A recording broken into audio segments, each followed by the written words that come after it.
vous êtes là, je vous en remercie une fois de plus. Non, alors moi, de toute façon, ce qui est gênant, c'est que moi, j'étais pas à Athènes. J'étais bien loin de ça, dans des salles un peu plus calmes. Le basket féminin, pour tout vous dire.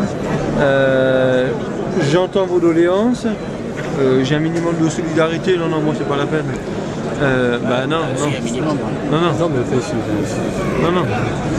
Moi j'entends vos doléances, ok. Je vais pas m'amuser non plus à critiquer mes confrères. On a un minimum de solidarité entre nous. Ayant été de repos hier, 3 jours au Danemark cette semaine, c'est comme difficile pour moi de... Le but n'est pas de critiquer. Hein. Non, le but n'est pas de critiquer. Je vais rebondir sur ce qu'il dit parce que... Voilà, parce que j'avais une question à vous poser aussi. Je suis indépendant, c'est-à-dire que je ne fais partie d'aucun club, ni de supporter. Je suis abonné à un petit Camargue depuis 6-7 ans. J'étais avec mon frangin, on est parti 5 jours en vacances. On est arrivé le vendredi, on est reparti le mercredi. Votre prénom c'est? Mon nom c'est Julien Raphaël. Non mais Julien. Voilà. On était dans les premiers à rentrer. Je ne vais pas revenir sur l'amener, mais moi, la vision que j'en ai eue, c'est que quand on arrivait en stade, dans les bus, j'avais vraiment l'impression d'être un prisonnier. On était parqués comme des chiens. Même les chiens grecs qui sont abandonnés sont mieux traités que ce qu'on a été traité. On est rentré dans le stade. Je suis rentré dans le stade, j'avais mon téléphone portable à la main. J'ai pris un coup sur la tête, mais sans rien. Je me suis retrouvé à terre, roué de coups, coup de pied, coup de matraque, coup de poing, je ne sais même plus. S'il n'y avait pas eu un pétard, je dis, si le pétard n'avait pas explosé, je ne sais pas si aujourd'hui je pourrais être là en train de vous parler avec toutes mes dents. Et dans l'histoire, j'en ai perdu une. Donc il y a eu un seul pétard. Parce que le pétard a permis de repousser. Et le pétard a permis de repousser les flics qui me tapaient. Voilà. Ça a permis vraiment aux gens de se dégager, qui prenaient des coups depuis 5 minutes. Et le pire là-dedans, c'est qu'une fois que ce pétard a explosé... Donc il a été lancé par l'un d'entre vous.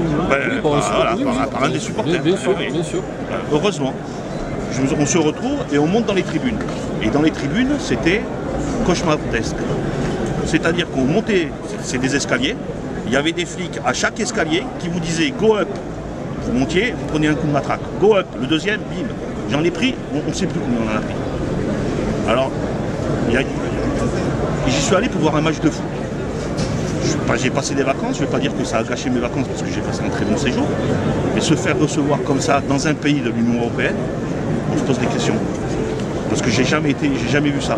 Quand vous avez des flics grecs qui vous montrent de la main et qui vous disent, toi à la sortie, et ils font bien le geste, vous demandez dans quel pays vous êtes. Ça c'est en Corse aussi. Hein.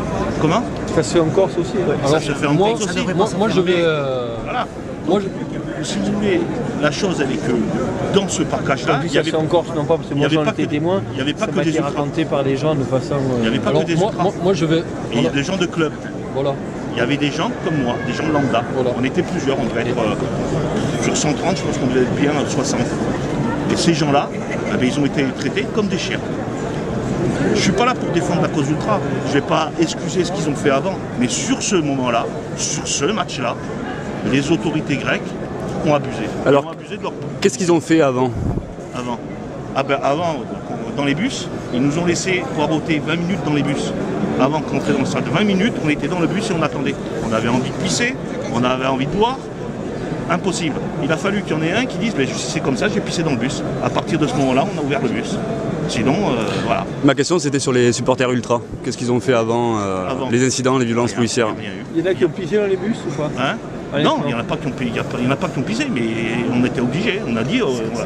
Mais donc vous avez pissé dans les bus? Non, on n'a pas pissé. On a été obligés. On a été obligés. Pas pisser dans les bus. On a été obligés de faire dire si c'est continu, on va pisser dans le bus parce qu'on n'en pouvait plus. Les conditions. Les conditions, voilà.